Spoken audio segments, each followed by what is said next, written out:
Our first speaker this afternoon is Craig.taggart.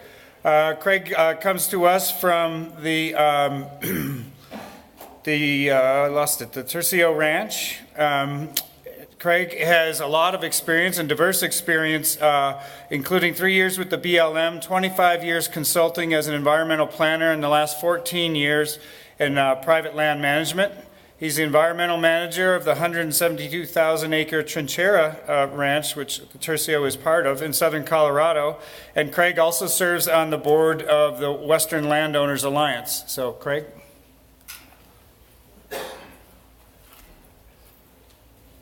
Thank you, Paul. Is this on? We'll turn it on. What's that? There you go. Oh, now we're on. Okay. Good. Well, thank you, Paul. And it's good to be here today. I might call your attention, first of all, to the disclaimer at the bottom of the slide. Is that me? We okay? Okay. Sorry. I'll help you put my talk in its proper context, I guess. I'm simply a land manager. Managing by adaptive management. Tony talked a little bit about that yesterday, which is simply you put your best foot forward and then monitor closely and then adapt as necessary to try to get the best outcome on the ground. So my talk today talks about what works and what doesn't work sort of from that perspective. I put this image up because I thought it conveyed the attitude of a land manager who's got the broad perspective. He's overlooking a beautiful landscape that's well managed and so forth. But in reality, there's a lot of days and a lot of times where land management is more like this. Lots of questions, lots of challenges, and lots of things to figure out. I'm going to start today talking about the Tercio Ranch. It's about a 22,000 acre ranch in southern Colorado, down on the border. And in 2002, there was a fire called the Spring Fire that started on the Vermejo Ranch in New Mexico and spread quickly across the Tercio Ranch, and it burned about 7,000 acres of that ranch in pretty short order. I got there as a consultant about a year, almost to the day after that, and so this is the scene that I found when I first got there. So very steep country, a lot of erosion, sedimentation happening on that landscape as a result of the fire. And so the first step was to try to stabilize the land. So we had some salvage logging that was going on at the time, and so we got one of the salvage logging contractors to do some contour filling. So because of the size and scale of everything, we didn't take all the preparation that you typically might do when you do contour filling in a more careful setting. And we just simply started laying logs across the landscape to intercept sediment. And you can see by the picture on the right here that where the log was in touch with the ground, why it was fairly effective in holding back the erosion and sedimentation. But where the logs were not in touch with the ground, why it wasn't very effective at all. There was a contract forester that was on the ranch at the time when I came, and so he had put in these barriers in some of the channels to decrease the down cutting. It was going on fairly severely at the time, and you can see on the pair on the right, the idea is that you slow down the water enough to keep it from cutting so much, and but allowing it to pass through and dropping out the sediment, so you could kind of maintain that channel height. As a result, on the left side, you can see some that were put in. They're not keyed into the bank. So if you key them in pretty well, it was a fairly effective means of stabilizing those channels. But if you don't key them in, the water just builds up and runs around the edge and just creates a new channel. So the ranch manager at the time took this idea to a new level. So he took tree trunks across a major drainage there and buried them deeply in the ground and then tied them back on T-posts with wire and so forth. Kind of the same idea. So you allow the water to move through but slow it down enough that you drop the sediment out. So you can see the picture on the right is starting to have a desired effect. But what happens oftentimes after a fire, and I don't know if there's any science behind this, but it's anecdotally it seems to make sense to me, is that often you get heavy rains that follow a fire. And so in July of that year, we had back-to-back heavy rain events, and so pretty soon that whole thing was swamped. And you can see here that there was deep down cutting and so forth. I'm not sure that there was anything that could have been done, aside from some serious engineering at the time that would have prevented that. Simply, again, just very steep slopes, eroded and denuded from the fire and so forth, just caused, again, with that repetition of heavy rainfalls, just resulted in that kind of problem. So we went to something that was, I think, a lot more effective, was masticating, so as opposed to the contour felling. So the contour felling would interrupt sediment, maybe we had a separation of about 50 feet from layer to layer to layer of contour felling. And so soil could move quite a distance, but in the masticating, we had a feller buncher with a quadco head on the top, and so you could reach up to a tree and just grind it down and scatter those chips across the landscape. So it was much more effective in holding that sediment in place. And we combined that with an aerial seeding that we did at the time, so that provided safe seed sources or safe seed sites, and so it was very effective in stabilizing the land at that point. The next concern was a risk of fire. Along the western edge of the property, there's a number of smaller individual properties owned by other people, and the concern there was that we'd lost quite a bit of the ranch already to fire. If anything happened on any of those multiple properties to get a fire going, that we might jeopardize a significant amount of what remained of the timber on the property. So we started a thinning program along the western boundary, and then in conjunction with the Vermejo Ranch along the southern boundary. And then we went in and expanded that along some of the major watershed ridges, so that, again, if a fire did start there, that we could hopefully contain it within an individual watershed. So a couple of pictures before and after that process, and then an area along the margin of treated and untreated. The picture on the top was 2005. That was the first winter after we started that. You can see the western boundary going along there, and then the untreated area internally to that. So these pictures on the bottom were taken this year, again, of the treated and untreated area. So not only did we achieve, crown separation by the thinning and reduce the chance of catastrophic wildfire, but we improved habitat and watershed conditions as a result. And what you can see, that because of overstock situation and a lot of years of drought followed by insect and disease, that there's a significant amount of mortality now in the unthinned portion of that. We did some planting with mixed results. It works best when we supplement it with water. We have there are monsoons in the late summer, and so if we give some supplemental water to get it to the monsoon season, we had much better luck. We had the best luck with ponderosa as opposed to other species, and surprisingly to me, but maybe not to you so much, but the bare root did much better than the potted plants. Aspen response after the fire was pretty weak where it occurred at all, whether it was burned heavily or not burned heavily. And then there was aspen decline throughout the ranch, and again, unrelated to the fire, but again, there was very little regeneration of aspen. So we kind of thought that probably the issue was that the elk herbivory on that, but because you never even saw a leaf or a sprout or anything, so you began to wonder, well, really, what's at play here? So we put up a couple of 1 acre test exclosures, but it didn't take long before we figured out that what it was the elk. It's just too much of a good thing that they were in such abundance there that they were eating it as it grew almost. So we recognized that if we were going to regenerate aspen on the ranch, we were going to have to do some sort of an exclosure. So we looked at this sort of stacked log fence that the owner thought might have some value from an aesthetic situation in some circumstances.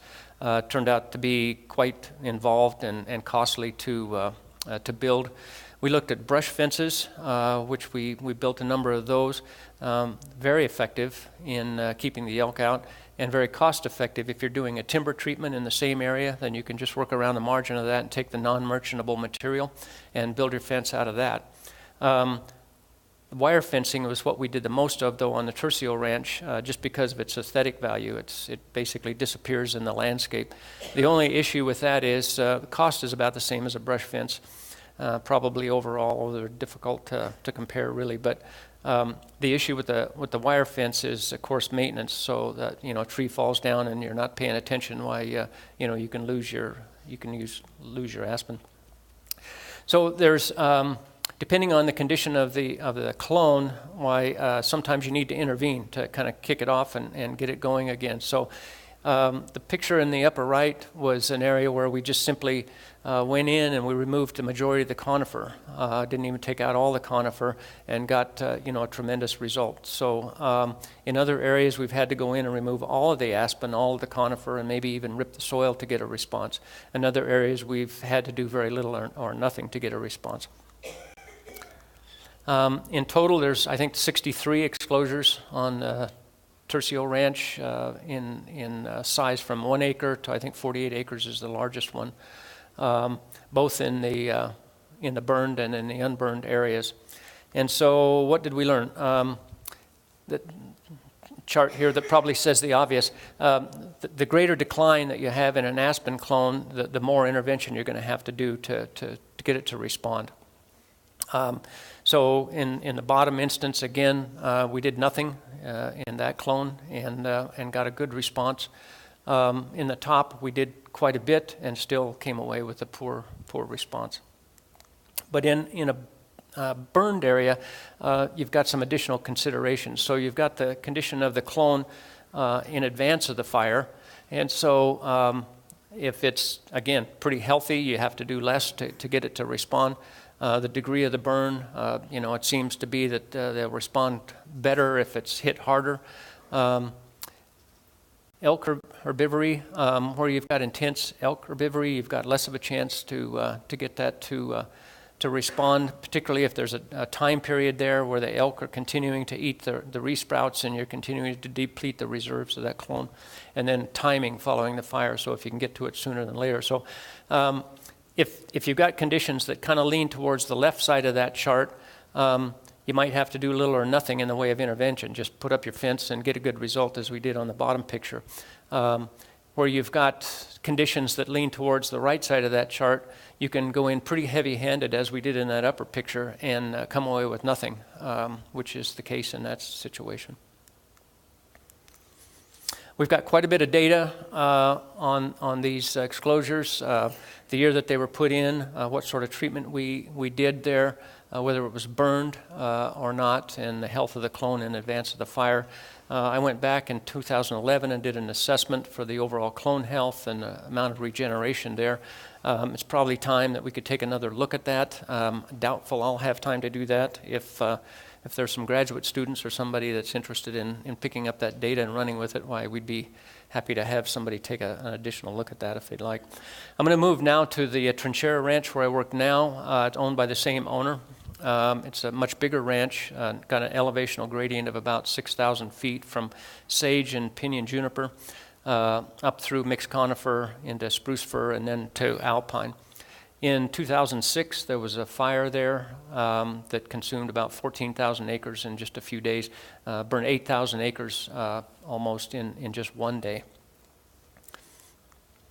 We're doing quite a bit in the way of aspen protection there. Just an example of one that was established in 2011, and the result just two years later. Again, a fairly healthy clone. We basically clear-cut that and left a few patches internally, but very good response. So currently we've got 44 exclosures on the Trinchera Ranch, totaling about 1,000 acres, so they're about 25 acres in average size apiece. The picture on the right was taken this year. It was an exclosure established in 2009. And so at this point you begin to think about, well, when can we take that down? When is it going to be safe to open that up? There's quite a few articles that I've read that talk about different types of exclosures and their effectiveness and how you build them and so forth. But at least I haven't seen much in the way of when you can take them down and how you might go about it and so forth. So in an attempt not to stub our toe too hard, we looked at some other people that had more experience than we, and so this is down on a ranch by Chama, the Rancho del Oso Pardo.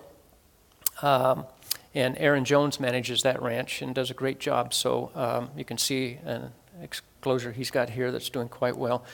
So knowing that he had some experience in taking down the exclosures, why we went down there, and as you can see on the picture on the left, it's the line where the exclosure had been, and that was established in 2003, and he burned it in 2007. And this picture was taken in 2015. And what you can see, what Aaron describes, is that what's left of that clone continues year to year to decrease in size. And the elk browsing and the bulls rubbing on it continue to diminish it. So not wanting to, as I said, stub our toe too hard. In the exclosure in the upper left picture in the center there, we decided to use that as the guinea pigs. So what we did is went in and opened up a 20-foot section on opposite sides of that 25-acre exclosure and left the material right there close at hand so that if the elk came in and took too big a bite, we could close it back up and not lose too much. So we put some cameras up to monitor what was going on, and saw a lot of visitors. But what we were interested in mostly was the browsing. And so we saw browsing over the last couple of years, but the aspen in there about probably around 2 inches, maybe in diameter, and 15 to 18 feet tall probably. And at that size, why they don't seem to, the browsing doesn't seem to affect it too much, at least the way we've kind of set it up. What does cause a problem is the bulls. And just pretty hard on it. You can see in the upper left picture, there's 2 parallel trees standing side by side. So that image is from August 20th, and then you can see the same image from September 9th, and you can see what's left of it. So again, it's the bulls that seem to have the greatest impact on the trees. So even at that size, so something we've got to be careful about. We continue to monitor that. This is a viewpoint from above. And you can see, right here's the opening, and you can begin to see that they're having some effect on thinning that aspen out in that vicinity. So this is 2 years later. But given the density of the aspen, the way they're coming up, I'm not sure that's such a bad thing if we don't see patterns that are significantly different than that. But we'll see. So we're continuing to monitor that and see what happens. A question that arose in my mind over the years looking at Trinchera Ranch there is that in some places, post-fire or even in old post-harvest areas, without protection, the aspen is actually coming back on its own. So in the majority of places it doesn't, but in some places it does. So what explains that? There's a smaller concentration of elk there, but they seem to have no less interest in aspen. So if a tree falls down, they quickly debark it. If we're working in an aspen area with mechanical equipment, usually the elk will beat the loggers there in the morning to eat the aspen. So they're still a player in the whole situation. So what explains why some clones seem to sprout successfully and others don't? So we thought about, is it elk concentrations? That doesn't seem to explain it entirely. The elk movement, pressure that we put on it, which is almost none on a property this size. There doesn't seem to be any correlation with soil. So we're thinking, well, is there something about either the palatability or the nutritional quality of the aspen or the defensive mechanisms, phenolic glycosides, I think is the right term, that might inhibit aspen from eating some of those? Is there something in the understory that they're lacking that they hit the aspen so hard? So what might be at play here? So to help answer that, we partnered with Professor Juan Villalba here at Utah State, and he's done a lot of research in ungulate herbivory. So we're in second year of a 2-year study.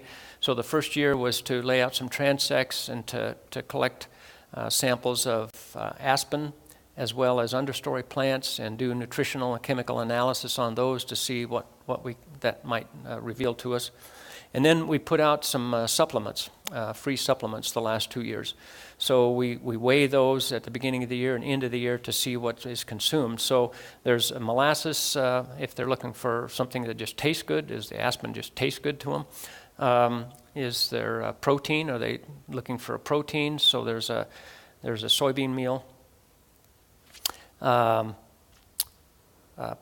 tub there, and then one for calcium phosphate as well as just a general mineral block there. So we're looking at that to see what's going on chemically and nutritionally with the plants, and then what are the elk selecting for. So to see if either one of those might give us some insight. So what are we hoping to learn by that? I think anything like this is going to provide something of interest. But the grand prize here would be if we could understand this well enough, if there is a nutritional or chemical issue here, could you somehow develop some sort of a supplement that you could put out that might help take the pressure off of the aspen so that you could help facilitate aspen regeneration? So we'll see. It's just a work in progress at this point. This just simply to show not everything translates in the literature from one property to the next, but again, something we're doing on a western property out towards Telluride that we've got, same sort of thing, and with very good response. Jump to a different topic now, conifer invasion into riparian areas. And I call it invasion. I'm certain that that's the case. There's the trees that have cored in those areas, the conifers, there's nothing older than about 80 years of age. And there's no stumps or deadfalls. So I think these guys are new arrivals on the scene. What's happening is that they're displacing the more productive and important woody species of willows, alders, sometimes cottonwoods and so forth, as well as the understory herbaceous vegetation. So we're losing a lot of biological productivity there. We're degrading the streams and making them subject to erosion and sedimentation and damaging our fishery. So what we tried here in the Upper Ute Creek area was in 2008, before and immediately after treatment pictures. And what we found then, well, you can see in the 2008 following treatment that there is a scattering of willow and alder remaining. But by 2015, you can see that it's mostly gone. So what we did, in fact, was probably just open it up more to the elk. Contrast that with the North Fork of the Trinchera Creek, where we had great success. So again, a before and immediately after picture, top and center, and then one that was taken just this year. So the message there seems to be that if you get at that, while there's still a significant component of willow and alder, that you can treat that and get the conifer out and still maintain that a good, healthy, long-term productive riparian area. But if you get there too late, you're either going to have to fence it or live with the consequences, I guess. Maybe the last thing I'll talk about is some Pinyon-Juniper work that we're doing. The Pinyon-Juniper is moving out into the sage country. The sage is in many places getting old and decadent, so we're losing the herbaceous vegetation underneath. So with the flashy rainstorms we get, we're getting a lot of erosion, down cutting in some areas and so forth. So we've lost watershed forage and forage value. So we've got a machine down here on the lower right, a hydro-axe, which is basically just a huge brush hog that you can lift up and grind down the pinyon and juniper and scatter that debris across the ground, and it cuts the sage off just above the ground level. And so what that does is having that material scattered across the landscape helps facilitate the growth of herbaceous species, mostly grasses. The seed, which you'd think was gone from the seed source, is actually there, and it comes back very quickly. And so it refreshes also the sage, which is an important winter component for the elk and deer. And that takes us back to where we started. We've currently got spruce beetle epidemic hitting our high country spruce. So new challenges.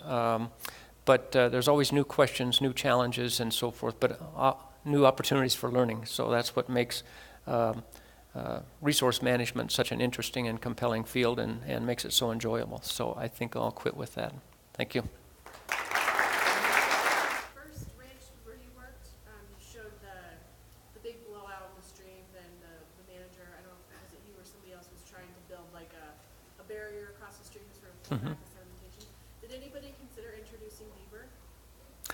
So the question is, on the first ranch, at the Tercio Ranch, you saw where the ranch manager had gone across the stream and put logs up right in there, which ultimately blew out. And the question is, did we ever consider beaver? We didn't there, and this was, again, pretty close after the fire. So we didn't look at that as something that might serve a long-term purpose.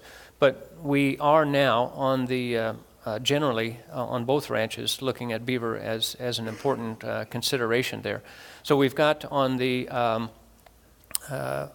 Trinchera Ranch, we've got some genetically pure Rio Grande cutthroat trout, so a very valuable fishery. And upstream from that, we've got some sections of stream where there used to be beaver dams, but have, by past management practices, all been, I'm sure, dynamited. Nobody will admit to it, but I'm sure that's what happened, that they've been blown out. So those are all gone. So we're looking now at trying to set up a sequence where we facilitate conditions to get groundwater to spread out so that we can get willow established, because right now there's no willow there either, so we can create a habitat then for a subsequent introduction of beaver. So we do see it as an important tool, but we didn't look at it then. We were just kind of chasing our tail, trying to hold the land together on the Tercio one right after the fire. Questions? If not, let's give Craig a hand.